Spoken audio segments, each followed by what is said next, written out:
အားလုံးပဲမင်္ဂလာပါကျွန်တော်တို့ APN content creation နဲ့ကြိုဆိုပါရစေကျွန်တော်ဒီတစ်ခေါက်ရှင်းပြပေးချင်တာကကျတော့ကျွန်တော်တို့ Facebook မှာ gateway ပို့တွေပေးတဲ့အခါမှာပေါ့နော်ကျွန်တော်တို့ comment တွေကနေပြီးတော့လူတွေရွေးချယ်တဲ့အခါမှာလည်းအခက်အခဲရှိတာကိုကြုံတွေ့ရပါတယ်အဲ့ဒါကိုကျွန်တော်တို့ကဒီ tool လေးသုံးပြီးတော့ရွေးပြချင်တာပါဒီ tool လေးကကျတော့ကျွန်တော်တို့ comment တွေကလူစင်းတွေပေါ့နော် account link တူတာတွေပြီးလို့ရှိလို့ရှိရင်ကျွန်တော်တို့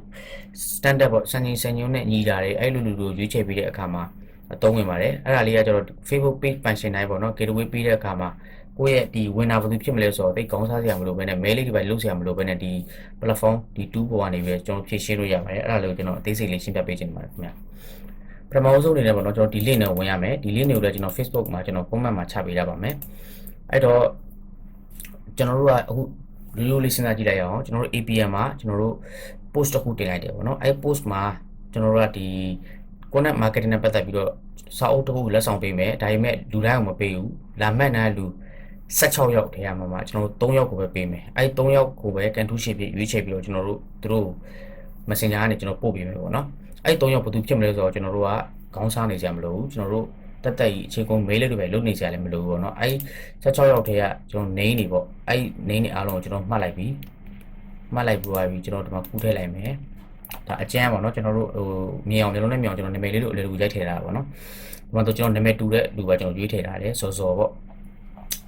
့တစုံ2ယောက်ဖြစ်နေပေါ့နော်အုပ်စုပေါင်း16ယောက်ရှိတယ်အဲ16ယောက်ကိုကျွန်တော်ရွေးမယ်ပေါ့ရွေးတဲ့အခါမှာကျွန်တော်ဝင်တာကိုကျွန်တော်တတ်မှတ်ထား3ယောက်ရွေးရပေါ့နော်3ယောက်ရွေးလိုက်ပြီး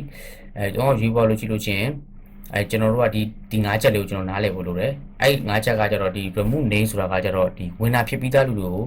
ကျွန်တော်နောက်တစ်ခါမဲထပ်လိုက်တဲ့အခါပယ်လိုက်တာပေါ့နော်ဥပမာကျွန်တော်တို့ဒီနာမည်စင်းတွေကစုစုကဝင်တာဖြစ်ပြီးသားဆိုလို့ချင်းဒါလေးရွေးပေးလိုက်မယ်ဆိုစုစုနောက်တစ်ချိန်ထပ်မထွက်တော့ဘူးစုစုကဒီထဲပြတ်သွားပြီပေါ့နော်ဒီထဲမှာပါလိုက်ပြတ်သွားပါလိမ့်မယ်ဟုတ်ပြီစိမ့်နေဆိုတာကကျတော့ဒီနာမည်တူတဲ့လူတွေအဲ့နာမည်တူတဲ့လူတွေထဲမှာမာတီပဲဝင်တာပေါ့နော်ဥမာစောစော2ယောက်ရှိတယ်အဲ့စောစော2ယောက်ထဲမှာကျွန်တော်တို့ကဟိုတယောက်ကိုပဲရွေးချယ်ပြီးမဲ့နေရာမှာတုံတယ် split name ဆိုတာကကျွန်တော်တို့ကဝင်တာစင်းထွက်လာတဲ့အခါကျလို့ရှိလို့ရှိရင်ဒီထိတ်စလုံးလေးတွေပဲထိတ်စလုံးလေးတွေပြမယ်နောက်စလုံးလေးတွေပြမယ်ပေါ့နော်အဲ့လိုဟိုနာမည်အပြည့်စုံမပြဘဲနဲ့ထိတ်ဒီနောက်တွေပဲပြမယ်နေရာမှာတုံးတယ် filter duplicate နေဆိုတာကကျတော့သူကနာမည်နှလုံးတူလို့ရှိလို့ချင်းနှလုံးလုံးရွေးချယ်တဲ့နေရာမှာတုံးတယ်ပေါ့နော်အဲ့တော့ကျွန်တော်တို့ကဒီဟာလေးကိုစပြီးရွေးလိုက်မယ်ဒီကောင်ကိုသွားရွေးလိုက်လို့ရှိလို့ချင်းဒီကောင်ကိုပထမဆုံးအနေနဲ့ရွေးလိုက်မယ်ဆိုလို့ရှိလို့ချင်းကျွန်တော်တို့ဒီကနာမည်စင်းတွေပြတ်သွားမှာဆိုလို့ပါအဲ့တော့စိမ့်နေကိုကျွန်တော်ရွေးလိုက်မယ်နာမည်တူတဲ့လူတွေမှာတယောက်ကိုပဲရွေးမယ်ပေါ့နော်အဲ့ဒီမှာကျွန်တော်စုစုပေါင်း condition 3အောင်ကျွန်တော်ရွေးမယ်အဲ့တော့ parent နံပါတ်ကိုကျွန်တော်ရိုက်လိုက်ပြီပေါ့နော်ပထမဆုံးအနေနဲ့စုရယ်ထပ်ဝေရန်ရယ်ငင်းချမ်းရယ်ပေါ့နော်3ယောက်ကကျွန်တော်ဝင်တာဖြစ်သွားပြီအဲ့ဒါဆိုလို့ရှိရင်အဲ့3ယောက်ကဝင်တာပေါ့နော်ပထမဆုံးစရွေးလိုက်တဲ့လူပေါ့နောက်တစ်ခါထပ်ရွေးလို့ရတယ်ပစ်တကန်တော်စင်ရယ်ထွန်းလင်းရယ်ဝေဖြိုးရယ်ဝင်တာဖြစ်သွားပြီပေါ့နော်နောက်တစ်ခါထပ်ရွေးလို့ရတယ်နောက်တစ်ခါကျတော့ကျွန်တော်တို့ထပ်ဝေရန်ရယ်အေးအေးရယ်တဲစုရယ်ပေါ့နော်ဟုတ်ပြီအဲ့ဒါဆိုလို့ရှိလို့ရှိရင်ကျွန်တော်တို့ဒီမှာ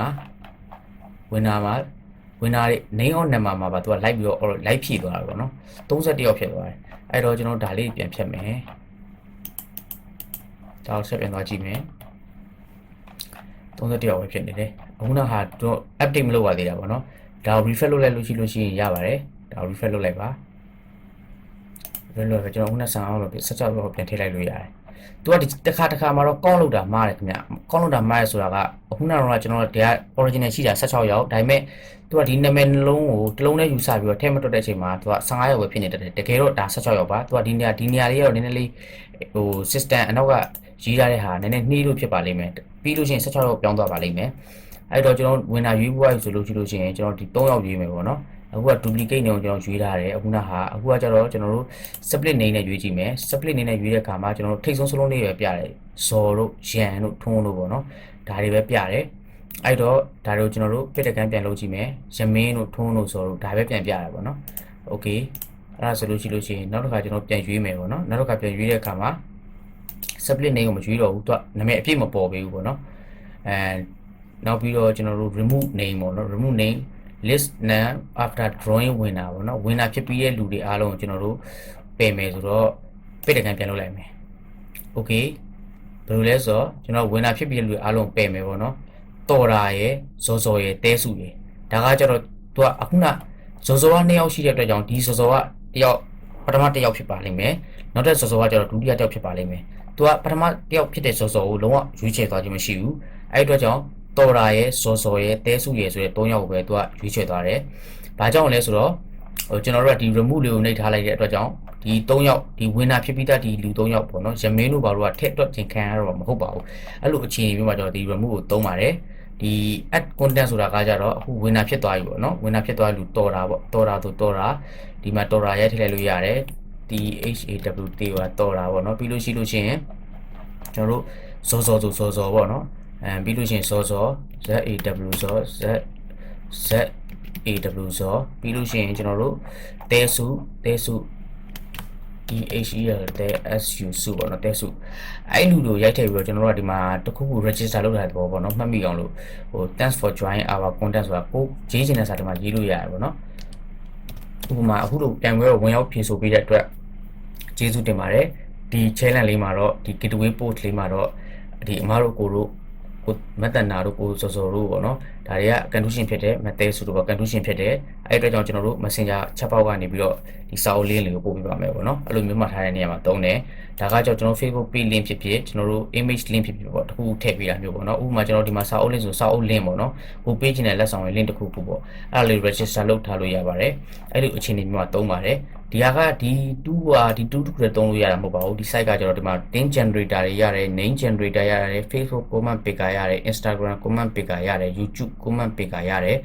dance roller ရတယ်ပေါ့နော်ဒါ answer လုံးပုံစံမျိုးလိမ့်အောင်ပြောတာပါအဲ့တော့ကျွန်တော်တို့ကတရားဆိုလို့ရှိရင်နာမည်တစ်ခုချင်းလိုက်ပြီးတော့ရိုက်ထည့်ရတယ်နည်းနည်းအချိန်တော့နည်းနည်းပေးရတာပေါ့နော် winner ဖြစ်ရှင်းတဲ့နေရာလေးလောက်မှာပဲအသုံးဝင်တယ်လို့ထင်ကြပါလိမ့်မယ်အဲ့အသုံးဝင်တာတော့တကယ်လည်းအသုံးဝင်ပါတယ်ဟို mail လေးတွေပါလို့ပြီးတော့ရိုက်ထည့်နေရဆိုလို့ရှိရင်ကိုယ့်ဘာသာဒီတိုင်းလေး name လေးစီပြီးရိုက်ထည့်ပြီးတော့ပြီးလိုက်တာပို့ပြီးတော့ဟိုတမတ်ကြလို့လည်းခံစားရတယ်ပေါ့နော်ဒီ winner ဖြစ်သွားတဲ့ condition တွေအနေနဲ့ရောကျွန်တော်တို့ဟို admin တွေဘက်ကရောပေါ့နော်နှစ်ခုနှစ်ဘက်စိတ်ရင်းစားမှုရစေနိုင်ပါတယ်နောက်တစ်ခုကကြောဒါပါနောက်တဲ့ link တစ်ခုကဒါပါဒါကကြတော့ကျွန်တော်တို့ကတော့ဒီဟာလေးနဲ့ပဲနည်းနည်းလေးအပင်ပန်းခံပြီးတော့စမ်းသပ်စီခြင်းတယ်ဒီကောင်ကကျတော့နည်းနည်းလေးအန်ရရှိရဒါပေမဲ့ပို့ပြီးတော့ဟိုတိကျတဲ့နေရာမှာသူကပိုကောင်းတယ်ခင်ဗျာဘာဖြစ်လို့လဲဆိုတော့သူကကိုယ့်ရဲ့ Facebook page နဲ့ချိတ်လိုက်လို့ရတယ် Facebook page နဲ့ချိတ်လိုက်မယ် connect with Facebook page ပေါ့နော်ဒါ Facebook page နဲ့ login ပြီးချိတ်လိုက်လို့ရတယ်အဲ့ချိတ်တဲ့အခါမှာ mailware တွေပါလာနိုင်တယ်ကိုယ့်ရဲ့ Facebook page တစ်ခုလုံးသူတို့ဘက်ကရသွားနိုင်တာမျိုးတော့ရှိပါတယ်အခုချိန်မှာ web security ကကျွန်တော်တို့ကပို့ပြီးတော့မကောင်းပေါ့နော်ဟို Facebook account တွေ page တွေလည်းခဏပါနေတော့ကျွန်တော်ကဒါနဲ့မစမ်းစီချင်ဘူးဒါပေမဲ့ဒါရှိရဆိုတော့တိထားစေုံလောက်ပဲဒီကောင်ကတော့ပင်ပန်းခံနေနေရိုက်ထည့်ရတယ်ဒီကောင်ကတော့ရိုက်ထည့်စရာမလိုဘူးအဲ့လို Facebook page နဲ့ချိတ်သွားလို့ရှိလို့ရှိရင် include comment reply ဒီဟာကကြတော့ကျွန်တော်တို့ option တွေပေါ့နော်ကျွန်တော် policy တွေဥပမာတငယ်ချင်း3ယောက်တက်တွဲပြီး share ပေးရတာမျိုးတို့ like and share လုပ်ပေးထားတာမျိုးတို့ public နဲ့ share ပေးရတာမျိုးတို့အဲ့ဒီလူတို့မှတီးတန့်ကိုယ့်ရဲ့ post အောက်မှာရွေးချယ်ပေးသွားမယ်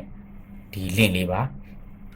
include comment reply ပေါ့နော်နောက်တစ်ခုကကျတော့ comment ဆိုတဲ့ minimum number of mention ဘယ်နှယောက်ခေါ်မှာလဲအနည်းဆုံး mention ဘယ်နှယောက်ခေါ်မှာလ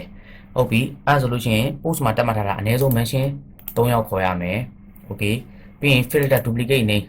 ဟိုနာမည်တူတဲ့လူတွေရောစစ်ထုတ်မှာလားပြီးလို့ရှိရင် filter comment on specific text answer hashtag ဆိုလိုချင်တာကဘာလဲဆိုတော့ဒီကျွန်တော်တို့ APN တင်တဲ့ gateway ပို့လေးကိုဒီ book စာအုပ်ပေါ့နော်ဒီ content marketing စာအုပ်ကိုပေးမယ်ဒါပေမဲ့ hashtag နဲ့ APN လို့ APN CONTNTS CIADIO ပေါ့နော် APN content creation လို့ရိုက်ပြီးတော့ caption မှာရေးပြီး share ပေးရမယ်ဒီ caption မှာပါလာလို့ရှိလို့ရှိရင်ကျွန်တော်တို့စာအုပ်ပေးမှာမဟုတ်ပါဘူးပေါ့နော်ဒါမျိုးလေးပေါ့ပြီးလို့ရှိရင် exclude comment filter after date ပေါ့နော်ဒါ date ကျော်သွားပြီလားကျွန်တော်တို့ကဘယ်နေ့ရက်နေ့ကနေဘယ်နေ့ရက်နေ့အထိပဲပေါ့နော်ဆိုလို့ကျင်တာကတော့ကျွန်တော်တို့က2ရက်နေ့ဒီ12လပိုင်းကနေပြီးတော့ဒီ2020ဆိုကျွန်တော်တို့ပိတ်ပါပြီအဲ့လိုသာကိုကတတ်မှတ်ပေးထားလိုက်မယ်ဆိုလို့ရှိရင် तू က auto စစ်ပေးသွားတယ်ဘာမှနာမည်လည်းရိုက်ထည့်စရာမလိုဘူးကိုယ့်ရဲ့ Facebook page ကိုချိတ်ပေးလိုက်တာ ਨੇ အဲ့ post အောက်မှာမှန်တဲ့ comment မောင်း1000ပဲရှိပါစေပေါ့နော်အဲ့ comment 1000เนี่ย तू လူ3ယောက်ပဲရွေးချယ်လိမ့်မယ်ဥမာ gateway ပေါ့နော်ဖုန်းပေ9000တသိန်းပေါ့နော်ဖြစ်ပြီးလူ3ယောက်ပဲ तू ရွေးချယ်လိမ့်မယ်အဲ့လူ3ယောက်မှာမှနာမည်တူတဲ့လူတွေ तू တယောက်ပဲရွေးမယ်နောက်တစ်ခုကကျတော့အဲ့လူ3ယောက်ကလည်းဒီလိုမျိုးကိုယ့်ရဲ့စီမီစီကန်နဲ့ကိုက်ညီတဲ့လူဖြစ်ရမယ်ပြီးလို့ရှိရင် तू ကတကယ်ချင်း3ယောက်ကိုအနည်းဆုံးတက်တွဲထားတဲ့လူဖြစ်ရမယ်ပြီးလို့ရှိရင် date ကအဲ့လူ3ယောက်ကဒီရက်အတွင်းမှန်ထားတဲ့လူဖြစ်ရမယ်ဒါပဲ okay အဲ့ဒီလူ3ယောက်ကိုပဲ तू က auto ရွေးချယ်ပေးသွားလိမ့်မယ်ဒီမှာ3ယောက်ယူနေ auto ရွေးချယ်ပေးသွားလိမ့်မယ်နော်ဒါပေမဲ့ဒီမှာတခုပြဿနာတက်တာဘာလဲဆိုတော့ဒီဟာလေးပါပဲကိုယ့်ရဲ့ Facebook page နဲ့ချိတ်လိုက်ရတဲ့အတွက်ကြောင့်ကိုယ့်ရဲ့ Facebook page လည်း ပါသွားနိုင်ပါတယ်ဒါကြောင့်လက်တက်မဆန်းဖို့လိုပါတယ်မဖြစ်လို့ရှိရင်တော့ကောင်းတာပေါ့နော်ဖြစ်သွားတဲ့ခါကျလို့ချင်းကိုယ့်ရဲ့ Facebook page တခုလုံးပါသွားတဲ့ခါကျလို့ချင်းကိုယ့် admin rule ကနေ remove လုပ်လိုက်ချင်းဘာမှလုပ်လို့မရတော့ဘူးအဲ့အတွက်ကြောင့်အပင်မန်းခံပြီးဒီလိုလုပ်တာတော့အကောင်းဆုံးပါပဲဒါကတော့ပို့ပြီးတော့တိကျရှိပါတယ်ဒီလိုစမ်းကျင်တယ်ပေါ့နော်ကိုယ့်ရဲ့ Facebook page အဟောင်းတွေပဲဖြစ်ဖြစ်ပေါ့နော်မသုံးပြတော့တဲ့ page တွေကိုစမ်းကျင်တယ်ဆိုလို့ရှိရင်တော့စမ်းလို့ရပါတယ်ကျွန်တော်လည်းစမ်းမှုပါတယ်ခင်ဗျဒါပေမဲ့ပါသွားခြင်းတော့မရှိပါဘူးဒါပေမဲ့အခုနောက်ပိုင်းမှာတော့ဒီ security ဘိုင်းကတော့ကိုယ့်ဘက်ကသွားပြီးတော့လက်တက်မစမ်းတာကောင်းပါလိမ့်မယ်ဒါပေမဲ့ကျွန်တော်ကရှိထားရတယ်ဆိုတော့သိထားစေချင်လို့ပါဒီဗီဒီယိုလေးကိုအဆုံးထိကြည့်ပေးပါဘာဖြစ်လို့ဆိုတော့တချို့တွေကအစာပိုင်းတော့ပဲဝင်ကြည့်ပြီးတော့ဗောနော်ဒါလေးကိုဒီကောင်လေးနဲ့ပဲ comment မှာ link မြင်ပြီးတော့ like ပြီးတော့လက်တက်ဆမ်းပါကိုကျွန်တော်စိုးရင်လို့ပါဒီဗီဒီယိုကြည့်မယ်ဆိုအဆုံးထိကြည့်ပေးပါအဲ့ဒါမှလည်းကျွန်တော်တို့နောက်ဆုံးမှပြောရတဲ့စကားလုံးတွေကိုမှတ်မိမှာပါဒါချိတ်လို့ရတယ်ဆိုပေမဲ့ page တွေပဲပါသွားမှာကိုကျွန်တော်စိုးရင်ပြီလို့ပါခင်ဗျာအဲ့ဆိုလို့ရှိရင်တော့ကျွန်တော်တို့ဒီ Facebook ကဝင်လာရွေးချယ်တဲ့ကြံကန်တာကိုတော့အားလုံးနားလည်ကြမယ်လို့ထင်ပါတယ်အားလုံးကျေးဇူးတင်ပါတယ်ခင်ဗျာ